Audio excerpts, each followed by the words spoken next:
Welcome to the Copeland Coaching Podcast, where it's all about turning your job search into a slam dunk. Your host is Angela Copeland.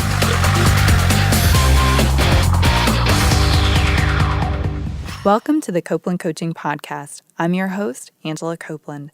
Live on the phone with me today, I have Scott Dobroski. Scott is the Career Trends Analyst at Glassdoor.com. Glassdoor is an awesome site that allows job seekers to research salaries and reviews at different companies. In fact, it was named as the Webby Awards winner of Best Employment Site in 2013. I'm a huge fan of Glassdoor, so I'm very excited to be speaking with Scott today. Scott, thanks for joining me. Well, hey, Angela. Thank you for having us. Yeah, so for our listeners that are not familiar with Glassdoor, can you share a little bit of information about what it is? Sure. In a nutshell, Glassdoor is an online jobs and career community.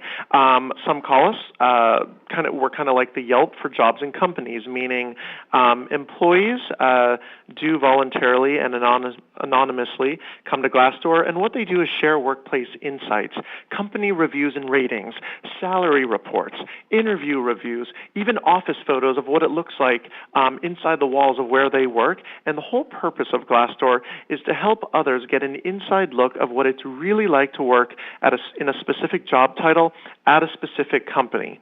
And our mission in life at Glassdoor is to help people everywhere, all over the world, help them find jobs in companies they love. And there's definitely a difference between a site that just helps people find a job and a job and company they love. So there's a big difference there. Oh, I totally agree. And I love the fact that you use the word anonymous because, there are a lot of sites out there where you can gather data, but it's kind of general data. It's not so specific. But I think the fact that you can report anonymously on Glassdoor really encourages people to be more open and more honest and provide a lot more information. Absolutely. And so while the community is anonymous to, users and members who research companies on Glassdoor, these members, these people sharing workplace insights are not anonymous to us. And I say that because one question we get a lot is, how do you verify that people are who they say they are on Glassdoor? And so we have a multi-tier review process before anything appears on site, has to meet our community guidelines. But yes, keeping things anonymous definitely provides people more freedom to speak about both the pros and the cons, about what's working well and what needs improvement within their current employer or a past employer. In fact, people can give a little bit to identify themselves, not their name, but their job title or a city where they work. And so, if you want to filter what it's really like to work at a company for a specific job title, for instance, because the experience can vary by job title and by department, you too can do that on Glassdoor. So that's why we offer that option. Yeah, that's excellent. So when it comes to all the features and functionality that you offer on Glassdoor, what do you think it is that really helps job seekers the most? That is a loaded question. So we've actually asked our members. We have about 24 million members worldwide now, and so that's who we want to, improve the experience for. So we asked them, why do you come to Glassdoor? So first and foremost, no doubt about it, and perhaps not a huge surprise, people do love researching and analyzing salary reports. We've done various other surveys at Glassdoor, and we know that salary and compensation is the number one factor that job seekers consider when determining where to work. So it isn't necessarily a surprise that our members also tell us that this is the number one reason that they come to Glassdoor, to compare and research salaries. After that, we also see the interview reviews and questions as a big reason they come to Glassdoor, and no surprise again, probably researching then what is it really like to work in a specific job title, the company reviews feature. Oh, that's excellent. So you mentioned different companies and different jobs, are featured on Glassdoor. Roughly how many companies and how many jobs are represented on the site? Yeah. So right now we have content submitted by real actual employees on Glassdoor for more than 300,000 companies worldwide. This represents employees in more than 190 countries worldwide, and so we have about 6.5 million pieces of content. And when I say content, this means employee-generated content. So it's the company reviews and ratings, it is the salary reports, the interview reviews and questions, and so forth.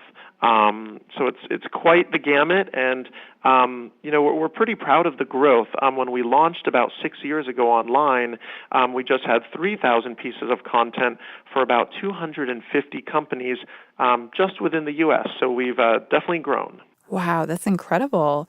So, I know you're located in California, right, near San Francisco? Yeah, Sausalito, California, the very first city as soon as you get over that gorgeous Golden Gate Bridge. Oh, that's so great. You're doing such good things there. So what kinds of jobs can someone find on the site? Is it any kind of job, or are you specializing in certain areas? We have all jobs in all industries in all locations. And so what that means is we actually have a whole jobs team here at Glassdoor devoted to scouring the web, putting in automated and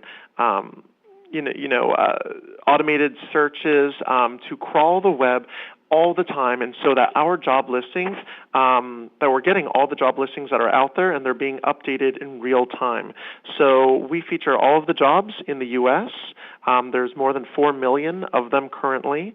Worldwide, we have about 15 million job listings, and that includes other countries. A great thing on Glassdoor, and we're very proud of our jobs coverage, is we also feature something called Jobs Alert. So this has been really popular, but what it is as jobs come online, job seekers and job candidates tell us, and I think this is true anecdotally, that they do believe that they have a much better shot of applying and getting an interview at a job they're interested in when they know about it as soon as it appears online, and they apply very, very quickly. So this Job Alerts feature, for instance, lets them know of the latest job listings that are relevant to them as soon as they come online. So we have all of the jobs. They're being updated in near real time, and then if you want, as a member, you too can actually get alerts into your inbox as to what new jobs, in your field, in your profession, are coming online. Oh, that's great. I always make the point to my clients that I consult with, that companies are looking really for the first good candidate. They're not always looking for the very best candidate they can find, because they never know when that person's going to come through the door. So, the faster you can apply and the sooner, the more likely you are to be the one that they select. Even Absolutely. And oh, sorry, go ahead. No, just even if a better candidate comes through the door in a week, if you're the one who's already gotten the offer, you've secured that. It's very typical from what we find that most employers, whether it's a junior position or a senior position, most oftentimes the employer does like to fill the position immediately. If they could fill it yesterday, they might like that, because it's more hands helping them move forward and be productive. And so when we ask employees how quickly, or job seekers, how quickly they feel they need to reply to really be considered as a serious candidate, we see 48 hours or less as most job seekers responding. So that's an indicator for other job seekers out there that if you wait more than 48 hours, it doesn't necessarily mean it's a bad thing, but those who respond and can get noticed within the first few days, most job seekers believe you will have the edge. Oh, absolutely. I think you have to consider the process that a hiring manager has gone through to get to the point of having a job posted online.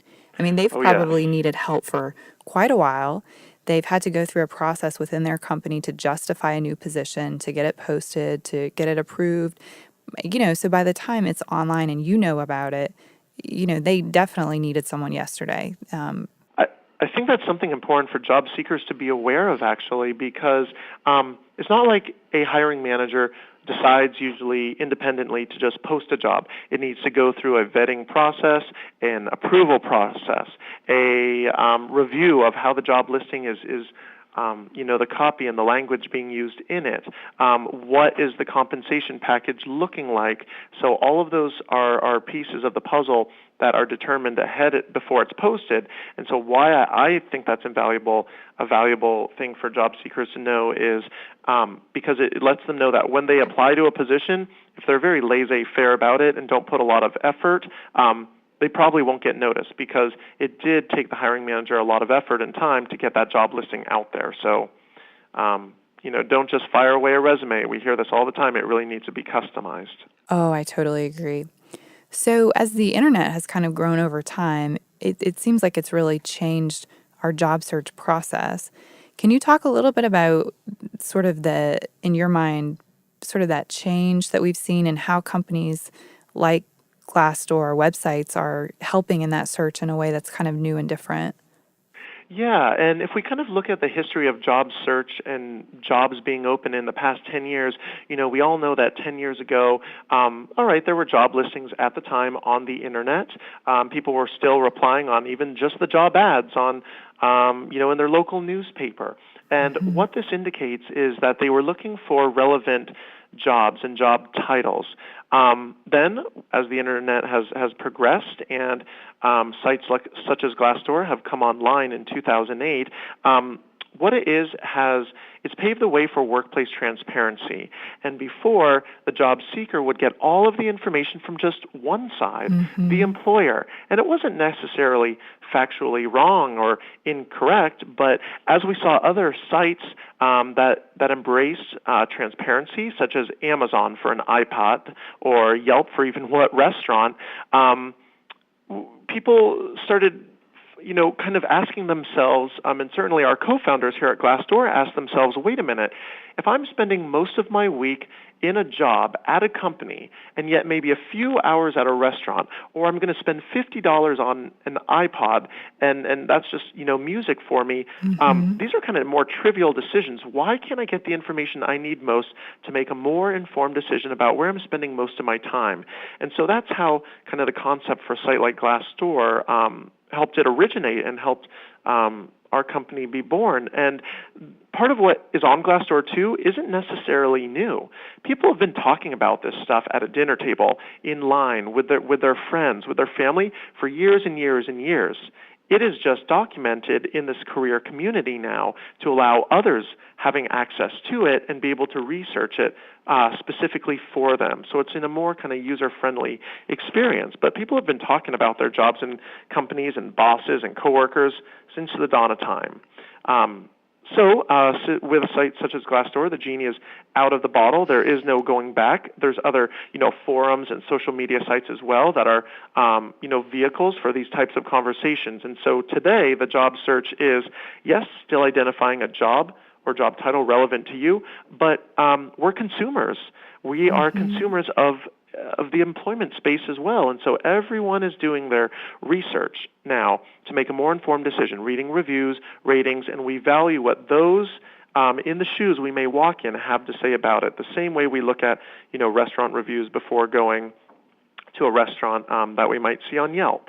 It's the same thing. And so again, we've done various surveys, and 90% of our members still do want to hear from the employers on Glassdoor. They value that perspective as well, and about 94 do say that the reviews and ratings found on Glassdoor are useful when determining where to work. So it's not necessarily, rocket science, but a potential job seeker today is more informed, they're making smarter decisions, and they want both sides of the coin instead of just one. Oh, I totally agree. And I think the word that you use that I really like is transparency. I think it's especially important for people who are switching industries altogether. I've worked with a few clients who've gone from, say, education to corporate. And, the pay scale, for example, from education to corporate it's totally different. And if you've spent your entire career in education, and those are all of your sort of colleagues and friends, if it weren't for a site like Glassdoor, there would be no way for you to sort of know what the pay scale looks like at corporate. And most likely you'd be paid on a similar scale even though you'd go to work in a corporate environment because you would have divulged how much money that you were making. Absolutely. We see this all the time, especially when people are making career transitions. And it's kind Right. of a hot button nationwide discussion as well, as we hear President Obama and others chime in on income inequality and the income inequality debate. And certainly we know that there's still a discrepancy between how much men and women are making in the same job title. And so Glassdoor is trying to level this playing field, and we want to show the average salary for a specific job title at a specific company. So whoever it is, regardless of man or woman or transitioning a career, for this job title in this location or at this company, this is an added data point that a smart job seeker or potential candidate can go into their hiring manager and say, I know that this is what fair market value is. Here's what I'm worth, and it shouldn't be based on anything else. It is based on experience, period, and knowledge of fair market value. Oh, I totally agree. I mean, I couldn't agree with you more. And you said another thing too, which was that it's kind of a two-way street when you're interviewing nowadays. And, I really believe that. I talk to a lot of my clients about interviewing is a little bit like dating. You're not just showing up to a date hoping someone's going to marry you. It's a two-way street. You want to make sure it's like a mutually, positive relationship. And it's the same way with work. You're there all day long. So you don't just want to get any job. You want to get a job that's a good fit for you and a good fit for the employer. So it's great to have this additional information. It is, and I keep mentioning surveys, but we're very data-driven here at Glassdoor, and we refresh surveys and are always doing new surveys. But one survey that we've been doing for several years, and the latest stat that we have on this, it hasn't changed too much over the years, but 6 in 10 employees say that the job realities differ. They say that their job realities differ from expectations set during the interview process. And so what this indicates is that most employees, 6 in 10, are still actually acknowledging and saying, when I start a new job, darn it, there are still some things that are different than how I thought it was going to be. It's not quite what I signed up for. And this goes back to what you're asking about, in that the interview process, it is on the job seeker to also come, or the interview candidate at this stage in the game, to come prepared with questions and know what to look for, and see what questions that they're going to be asked, so they can see this on a site like Glassdoor. And again, determine beforehand what is important to you to be satisfied in a job, and make sure to have those list of questions. And quite honestly, even if you need to write them out, that's okay to do. And what we have heard from many, many employers over and over is that they actually admire it. They love when, a job candidate is coming informed and asking questions, because it shows, no surprise, that they're engaged and that they care about finding the right employer, which is another sign that they likely may want to stay there long term. So they're trying to find that right fit company, not just a fit. I totally agree. And when you mentioned that, 6 in 10 people, maybe, I think that was the number you said, that, their expectations are not quite what they thought. I think the other thing is, when you go to an interview, the folks that you're interviewing with, I mean, that's their job. They're being paid to be there. And you may ask them about issues at the company, which it's kind of hard for them in that moment, I think, to really divulge a lot of detail about what issues may be there. And so I think if you only rely on the feedback you get actually during that interview, it may or may not be completely accurate, and it might not even be on purpose. But I think it's kind of hard to put an employee in the position to kind of, show you all their skeletons in the closet while they themselves are there at work. Absolutely. And, again, just a data point of our members, and it continues to grow, is when we ask them, who do you trust most when it comes to advice on a specific company, working at a company? People cited, their friends and family most. High on the list was, anonymous reviews, so those who know best, the employees on the inside. But lower on the list, much lower, was the employer. So this isn't, this data point points to exactly what you're saying. It's not that an employer is lying, not that they're necessarily trying to feed a line, but if you have a qualified applicant in front of you for, let's say, a hard-to-fill position, the employer will do what he or she can do to hopefully paint, the company in the best light. And if you don't ask, what are your challenges? Where do you need improvement? They may not volunteer that. Also, on the flip side, if you do ask these questions and they give you just a rosy picture, that may be a red flag. It would certainly be a red flag to me that, wait a minute, how can you not have a challenge or room for improvement? I mean, every company does, every person does. Everything can always have some room for improvement. So that's why a site like Glassdoor exists. And on Glassdoor, too, if you're not hearing it from that employer angle, again, doesn't necessarily mean that they're lying, but go on and see what the employees on the inside actually have to say. There's even an area within the company reviews where we ask employees to give advice to senior management. And we often see commentary here from employees on how they believe the company can be improved. And so this is pretty valuable for someone who's thinking about going to a company. Oh, that's so interesting. I know a lot of times employees who are working for a company, they often don't feel free to sort of give that feedback while they're there, Right. because they don't want to be the bad guy. But having an option to kind of provide it anonymously, again, is just great. It is, yes, and the employee can go on Glassdoor and share it anonymously.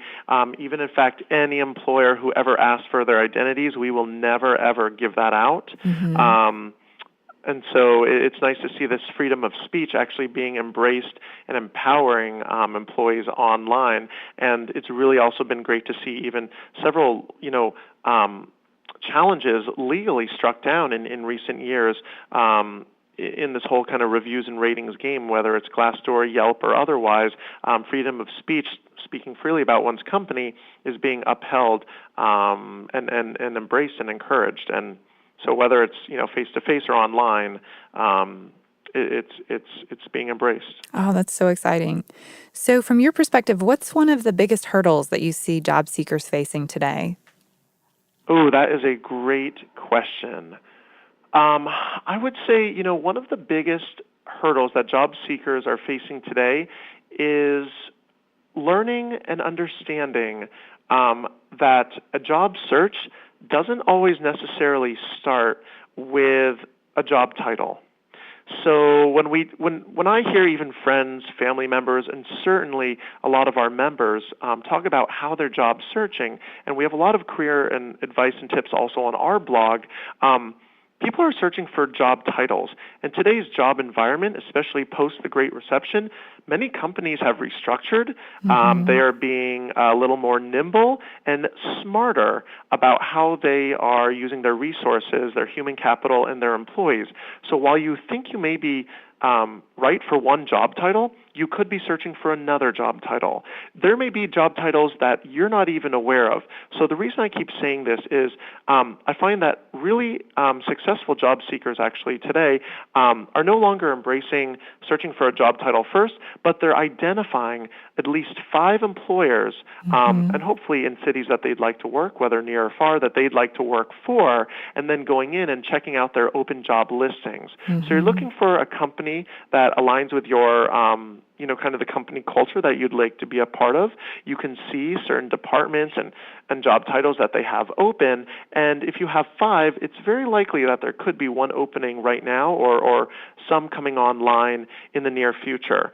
Sometimes we see people looking for job titles and then going to companies that are not a fit for them. And then they're miserable at that company for years and years, or they just continue to job hop and don't find success the way they'd like it. Gosh, I think that's such a great point. That's, I did not expect that to be your response at all, but I actually work with my clients to identify, say, 5 to 10 employers in the city where they want to live that they like. And I have them go out and research those employers, and then we work to set up kind of informational interviews with different people at the company. And of course, an informational interview is not an opportunity to get a job. It's an opportunity to learn more about the company and to network. And I think at first it can be kind of a foreign concept to people because they feel like they're wasting their time. But it's pretty incredible how far networking will get you. And, even if there's not a job available today, if you make the right connections, that company will often reach out to you when a job becomes available. So, I mean, it's a really interesting situation. It is. And I'll tell you, just to piggyback on that, this is, again, I've seen this over and over, and I will preface it, it's not necessarily easy. It's not a quick fix, but finding a right company, you shouldn't expect it to be. It does take time. It's sometimes, yes, it is a second job in some cases to find a full-time job. And so anyways, researching the companies, putting together a short list of companies you'd like to work for is a great first step. And while Glassdoor is a great tool, LinkedIn is a great tool as well. They're very different than us. If you identify companies, for instance, on Glassdoor and see what the employees have to say, it's too easy this day and age to be able to use social networking, including a site like Facebook or LinkedIn, to identify people in the department that you'd like to work and send them, connect with them online. And people often admire people who do this as long as you're doing it in a smart way and in a polite way, in a way that you're not bombarding them. And if you do this at 5 to 10 companies, it's very likely that within a reasonable amount of time, something could open up. Someone may even allow you in for an internship, an apprenticeship, or have a full-time, even better, a full-time position for you. But it's all about networking. This is certainly not about me, but I've had 12 plus years of professional experience now, and not one job I've ever got by just applying to a job listing and hoping. I've always had to go around and be politely aggressive, as I call it. Well, I think that's a very good point. Of all of the jobs I've had, I think one I've gotten from applying online, and it's crazy that happened. It was years ago when Monster.com was big, and it was through Monster. But I think a lot of my clients that come to me, one of the first questions that I ask them is kind of, how have you been looking for a job? And for the most part, I mean, they've been very diligent, but they've been only applying online. And a lot of times they'll say, well, the company website says, to only apply online and to not do anything else. But the problem is it becomes kind of like a black hole. Yes. We hear this all the time in that, people want to be respectful and they don't want to bother hiring managers or recruiters or HR, professionals who are screening these resumes. However, what you do and what we have found is you apply online, so you play by their rules, but again, by networking and or seeing who in the department could get your resume noticed in the hands of the right person, it's not always going to work, but it can help. And again, if you do it the right way, and there's plenty of advice, tips, and I know you have plenty of experience and tips for your clients in this realm too. No one's going to do it for you. And so just applying online, your resume can go into that resume black hole. You never know. There could be dozens and oftentimes hundreds of other people going in for the same job. And sometimes people go, I never hear back. And sometimes, sadly, you do never hear back. And we don't endorse that. Employers should learn to communicate better about their hiring and kind of talent acquisition processes. However, many times an employer actually can't really get back to all the potential candidates until they have that position signed, sealed, and delivered. Because if they notify everyone that it's been filled and the deal is not signed and closed yet, then there may be other candidates or secondary candidates that they still want to reach out to. So sometimes it can be several months before you get that notification back, from the employer that you applied. But in that meantime, you're right. It feels like a resume black hole. So you need to do what you can to play by their rules and then politely and aggressively get yourself noticed via other means. Oh, absolutely. And, I always try to remind people that you're really, in this process, you are sort of your own product. Like, I sometimes work with salespeople, and they can be very aggressive at, representing another kind of product, but they're they don't want to brag about themselves, or they don't. And I'm not saying they should be over the top, but they're maybe a little too polite when it comes to this process. And sometimes it leaves you not getting noticed. So, I think you have to think of yourself as something you're selling in this case. I know. I mean, I hate hearing that, and I've heard it, and I've seen it over and over again. And when it comes to a good job, a good position, there is going to be no one better than yourself to be your champion, to be your sales representative. And in a resume, in a cover letter, in an email, in a networking opportunity, you want to, entice this person and tease them to pick up the phone and want to call you, not give everything to them and no one else is going to do it for you. So big advice from Glassdoor is people do need to get over that fear and be their own champions, and do it in a way that makes them that helps them separate themselves from the competition and shows that how you can differentiate yourself. And simply there's no better way to do it. You don't need necessarily fancy adjectives or marketing language, but speak with achievements and highlighting your successes that are relevant to the job title. Oh, absolutely. So you talked a little bit earlier about, being happy with the place that you work because you do spend a lot of time there. Can you talk a little bit about, how important happiness is to find at work and what can potential job seekers do, on Glassdoor that, what information can they find to help them determine whether or not a company is healthy or unhealthy? Sure.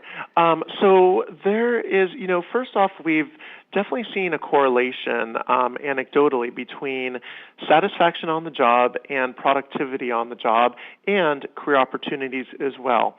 So while we don't have any hardcore data on this specifically, we see story after story about when people find the right company for them, they feel more motivated to work harder, to be more productive, and in turn, no surprise, that can lead to bigger paychecks, career opportunities. It can lead to happiness outside of work, a healthier work-life balance. There's just so many added benefits to finding the right company.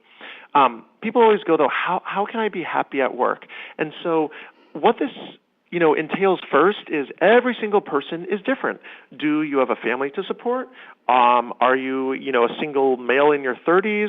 Are you a female in your 40s and a working mother? Do you have a family member that maybe has special needs? So what is important in your life? And how does it relate to the work? Do you really love free food at work? Must you have a telecommuting and work from home options? So it's really up to each person first to determine what is going to make them happy in and out of work and how work relates to that. And sometimes there's no better way to do this than to make an old-fashioned, pros and cons. What do you want most? And then, use a site like Glassdoor to identify and find companies. Okay. So to help answer your question on that, I can let everyone know and happy to share, the company ratings on Glassdoor are on a 5-point scale. The average company rating is a 3.2. So again, using what's on Glassdoor as added data points for you, when you see companies that are slightly above average, so slightly at 3.2 or above, this is an indicator that these are companies where employees are satisfied and at least okay or satisfied in their jobs. But overall, the company, in terms of employment satisfaction, is at or higher than average. So that's a good thing to feel good about if you're researching those companies or applying. And conversely, when you see a company below 3.2, this definitely shows you that in terms of overall employment satisfaction, it's not at average. So there may be some areas for improvement. But again, that doesn't necessarily mean you should be excusing the company off of your short list yet, because there may be some specific things, and we see this all the time. It really just depends on the company. There may be one or two things in particular that employees just do not like. But if that's not on your list of things that are going to bother you, if you can live with that, then cool, great. Go ahead and that could be a company for you. And even on the flip side, again, we see companies sometimes that have a high 4.3 rating and make it on our best places to work list year and year again. But when you read the pros, there can be a lot of great things about them and some very consistent themes at these employers. But when you look in the cons, maybe there's one thing that you go, oh no, this is actually the one thing I cannot live with. So that would not be a good employer for you. So it just goes back to that whole theme of research, knowing what works for you specifically, and using these data points as an added as added perspective to help you come to a more informed career decision. Oh, absolutely. It makes me think of hotel reviews because sometimes you'll be researching a hotel in another city where you're going to be traveling to, and maybe there was a very negative review. And if you dig in and you actually read the review, the guest was upset about something like, there wasn't a gym, for example. And, hey, if you're not looking for a gym, but otherwise it's a great hotel, maybe you don't pay as much attention to that review. So I think that's a really good point about prioritizing really what is important to you. Absolutely. And, you can look at even certain benefits that are offered or benefits that are not offered.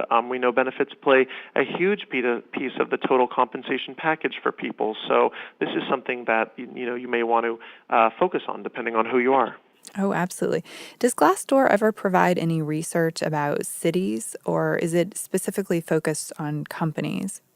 We do. So actually part of what I help lead is we put out various reports, lists, and surveys throughout the year. So I've rambled off a lot of survey points that kind of provide perspective, but we do a lot of reports and lists leveraging our own data shared by the employees themselves. And so one of them is a city satisfaction report card. We just issued our latest one in June, so just last month, and we looked at the 50 largest cities within the U.S. For employment satisfaction. And this year we found that two neighboring cities, San Jose and San Francisco, California, were 1 and 2, and then I don't have the report in front of me, but amongst the top 5, I know Washington, D.C. was there, actually Norfolk, Virginia, and then Salt Lake City actually was number 5 on the list. And another piece within this specific report, and it's on the Glassdoor blog, so it's public, everyone can find it and see it. When we ask employees, how do you believe your company's business outlook will perform in the next 6 months? Interestingly, employees in Salt Lake City, Utah, were actually most optimistic about their employment situations within their company improving the most. So this is an indicator that employees in Salt Lake City, Utah in particular, are feeling really good. And I can always elaborate more if you wanted on why that city in particular is so hot right now. That's really interesting. Well, the reason that I thought about it is I think I actually published your findings recently on my website for this particular survey. Yeah. And the reason that it hit home for me is I think, if I'm remembering it correctly, I think Memphis was on your list, which is where I'm located. Yes. Yeah. So anyway, it was great to see us listed there, and it was really interesting to see these other cities and kind of how they all fit together. Yeah. Absolutely. The only thing I would add there is, this is one report that Glassdoor puts out. So anyone can go to Glassdoor, look up this report. And so if you're thinking about moving cities for potential job opportunity, this report, again, just offers an added data point for you to consider as to where employees, generally speaking, are more satisfied perhaps than in other cities. And then some other reports, again, depending on what's important to you, that we put out to help the job seeker is our best places to work list every December, and then various times throughout the year we'll do other lists. We just put out one in May for the top companies for compensation and benefits. So again, people who really care about comp and benefits, this list identified where employees are most satisfied with comp and benefits. Even last year we put out company reports on where employees are most satisfied for work-life balance, career opportunities, and then we've also done various breakout lists as well, such as where interns are most satisfied, where they feel they can really make a difference and get their foot in the door, and a whole bunch of other reports. Oh, that's excellent. Well, you mentioned compensation. I know that's important to people at, different points in their life in particular. One of the things that I talk with folks about a lot is salary negotiation.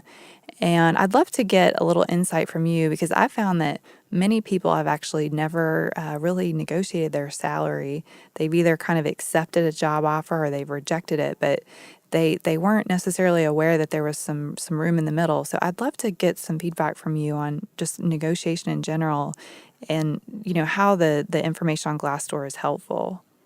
Sure, and the first thing I would say to all of your listeners out there and followers is surprise. You should always negotiate your salary. And some people scratch their heads and go, wait, what? But I don't want to come off as rude. I don't want to lose this position.